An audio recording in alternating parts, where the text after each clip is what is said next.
Dear students, I hope कि आप अच्छे होंगे। आज इस वीडियो में सॉल्व करने वाले हैं कक्षा 8 गणित प्रश्नावली 5.2 का प्रश्न संख्या 2। अभी तक आप लोगों ने प्रश्न संख्या 1 नहीं देखा है, आप हमारे चैनल के प्लेलिस्ट में जाकर देख सकते हैं, अन्यथा हम वीडियो के आई बटन में लिंक दे देंगे, वहां से भी आप जाकर देख सकते हैं। तो ज़्यादा विलम्ब न करते हुए आइए वीडियो को स्टार्ट करते हैं।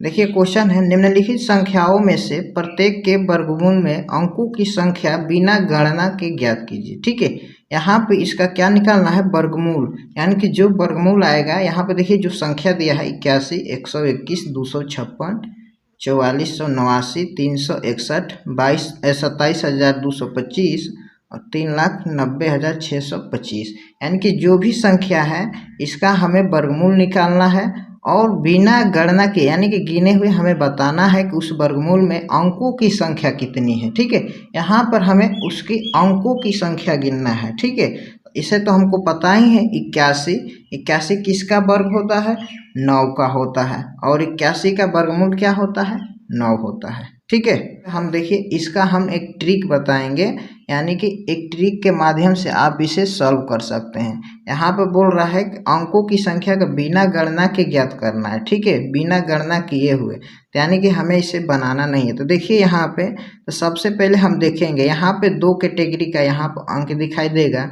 एक होता है सम, एक होता है विषम। सम और विषम का मतलब यहाँ पर वो नहीं है कि जिस संख्या में हम 2 से भाग दें वो पूरा पूरा कट जाए, उसे सम कहते हैं, जी नहीं। यहाँ पे सम का मतलब यहाँ पे अंकों, यानी कि अंकों की सम संख्या होनी चाहिए। तो आप देखिए ये जो संख्या है इसमें अंकों की संख्या कितनी है, 1 2, यानी कि 2 है तो क्या हो गया, सम हो गया।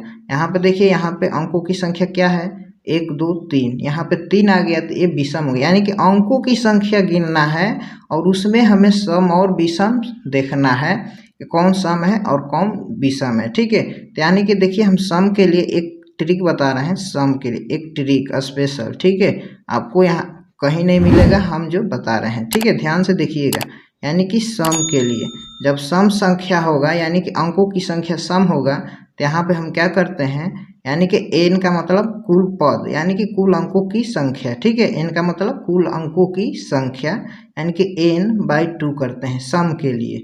ठीक है, और देखिए विषम का फार्मूला होता है, जब विषम अंकों की संख्या होगा तो यहाँ पर n+1/2 करते हैं। ठीक है, यही ट्रिक है, इसी ट्रिक के माध्यम से इस क्वेश्चन को सॉल्व कर सकते हैं। ठीक है, तो देखिए ध्यान से, अब मान लीजिए कि यहाँ पे सम संख्या, अब यहाँ पे देखिए फर्स्ट क्वेश्चन है 81, 81 में अंकों की संख्या कितनी है, 81 में अंकों की संख्या 2, यानी कि 1 2, यानी कि सम है। तो यहाँ पे क्या लिखेंगे, 2, यानी कि n का मान क्या होगा, 2, और बटा में 2 है तो 2 से भाग दे देंगे। ठीक है, अब 2 से 2 कटेगा एक बार में। यहाँ पर 81 में सिंपली निकल कर आया, वर्गमूल में अंकों की संख्या कितना आया, अभी हमने सॉल्व किया तो 1 आया, तो यहाँ पर लिखेंगे 1। या इस तरह भी आपको याद होगा 81 का वर्गमूल क्या होता है, 9 होता है। तो देखिए 9 में कितनी अंकों की संख्या है, 9 में तो केवल 9 होता है, तो यानी कि 1 होता है। ठीक है, तो अब देखिए यहाँ पे 121 है, क्या है, 121। अब यहाँ पे अंकों की संख्या गिनेंगे, सम है या विषम है, तो यहाँ पर गिनेंगे 1 2 3, तो यहाँ पे विषम संख्या में आ रहा है। ठीक है, अंकों की संख्या कितनी आ रहा है, विषम आ रहा है, तो कितना है, 3 है। तब हम क्या करेंगे, यहाँ पे सिंपली देखिए n के मान 3 लिखेंगे और एक यहाँ पे ट्रिक में है /2। अब देखिए 3 में 1 जोड़ देंगे तो क्या होगा, 4/2, और 4 में 2 से भाग देंगे तो 2। यहाँ पे हमारा क्या निकल कर आ गया, यानी कि 121 में वर्गमूल में अंकों की संख्या कितना आएगा, 2 आएगा।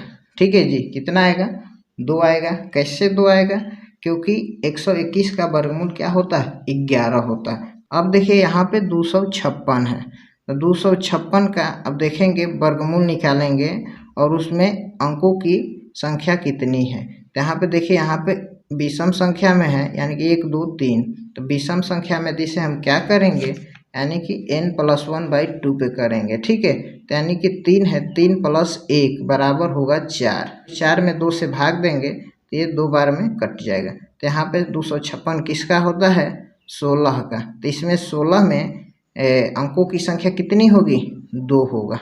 ठीक है जी, 16 में अंकों की संख्या कितनी होगी? 2 होगी। यहाँ पे लिखना है, यहाँ पे वर्गमूल नहीं लिखना है, ठीक है, ध्यान से देखिएगा। अब यहाँ पर देखिए 4489, 4489 में हम देखेंगे इसमें वर्गमूल में अंकों की संख्या कितनी है। यहाँ पे संख्या, अंकों की संख्या गिनेंगे, कितना है? 1 2 3 4। यहाँ पर 4 है, तो 4 है तो हम 2 से 4 में 2 से भाग देंगे तो 2 बार में कट जाएगा, तो यहाँ पे ये 2 आएगा, यानी कि वर्गमूल में अंकों की संख्या कितना आएगा? 2 आएगा, ठीक है। अब यहाँ पे देखिए 361, 361 किसका मान होता है? ठीक है जी, 361 किसका वर्गमूल होता है? तब गिनेंगे इसमें अंकों की संख्या कितनी है, तो अंकों की संख्या इसमें 3 है, ठीक है, 1 2 3।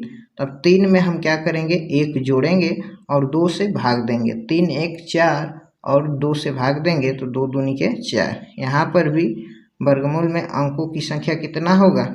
2 होगा। 361 किसका होता है वर्गमूल? यानी कि 19 का होता है। तो 19 में देखिए 1 और 9 2 अंक है यहाँ पे, ठीक है, उसी अंक को यहाँ पर लिख देना है।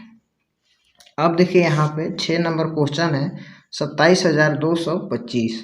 अब 27,225 में कितने अंकों की संख्या है? 1 2 3 4 5, यानी कि 5 है, तो विषम है ना, तो विषम का फार्मूला क्या होता है? n+1/2, यानी कि अंकों की संख्या 5 है तो 5 में 1 जोड़ेंगे और 2 से भाग देंगे, तो 5 1 हो जाएगा 6/2, तो यानी कि 3। अंकों की संख्या कितना आएगा? इसका वर्गमूल में 3 आएगा, ठीक है।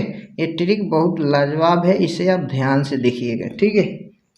अब देखिए लास्ट क्वेश्चन है 7 नंबर 3,90,625।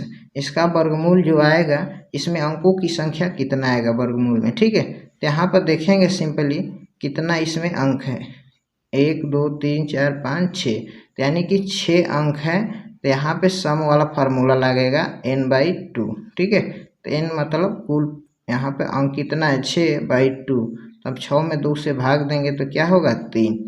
तब यहाँ से ये निकल कर आएगा 3, यहाँ पे वर्गमूल में अंकों की संख्या होगी, ठीक है। उम्मीद करते हैं कि ये क्वेश्चन आपको अच्छा से समझ में आया होगा, ठीक है। ये ट्रिक मज़ेदार है, इस ट्रिक को आप याद कर लीजिएगा, ठीक है।